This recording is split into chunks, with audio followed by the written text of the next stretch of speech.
Sec, kahapon po nagsimula na nga kayo no, dito po sa fuel subsidy. Ang inyo munang inuna ay ito pong mga bus companies na nandyan sa PITX. Ang sinasabi po, 10,000 pesos per unit bawat po kumpanya na meron pong franchise ang bawat bus nila. Ito po ang simula lamang. Paano po ninyo magagampanan ang buong Pilipinas po sa pagbibigay po ng ayuda sa lahat ng mga nasa transport sector?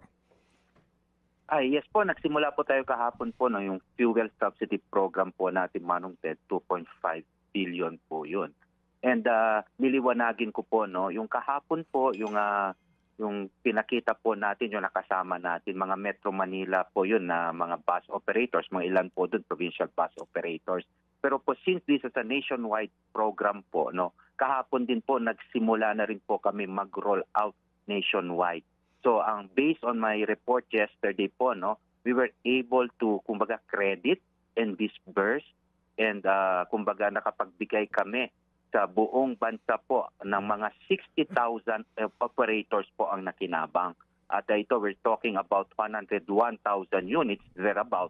At ang na-disburse po yesterday through Land Bank ay around 460,600,000, something like that po, no. So ang pamamaraan po kasi na ginawa naming Manong Ted, no, dati-rati po ang ginagawa lang po ng implementation ng fuel subsidy program is only through the ATM, yung sinasabi natin pasada fuel subsidy card, no.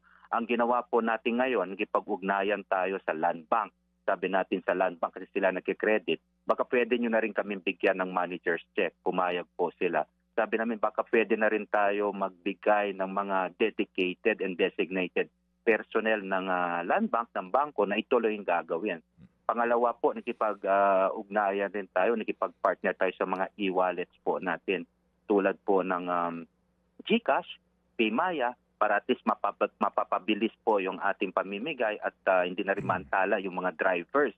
No, at mahirap kasi po, napipila pa sila, so antayin na lang po nila. At meron din tayo mga bank transfer. So lahat po ng pamamaraan para mas mapabilis po, Manong Ted, ginawa po namin. At ang importante po dito, sinabi ko na rin po sa LTFRB, may convenience fee yan.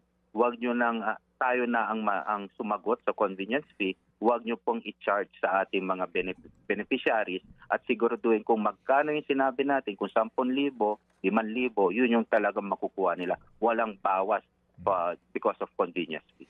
Mga kapatid, para sa iba pang mga balita at impormasyon, sundan niyo po kami sa X, Instagram, Facebook at syempre sa TikTok, True Network PH. Mag-subscribe din po kayo sa aming YouTube channel, True Network. May website din po tayo, truenetwork.ph, at pwede niyo rin po kaming mapanood sa Channel 19 ng aming True FM TV. Lagi pa rin makinig sa radyo dito po sa 105.9 True FM dahil dito, lagi po sa'yo, kapatid. Ito tayo sa totoo, tunay at tapat.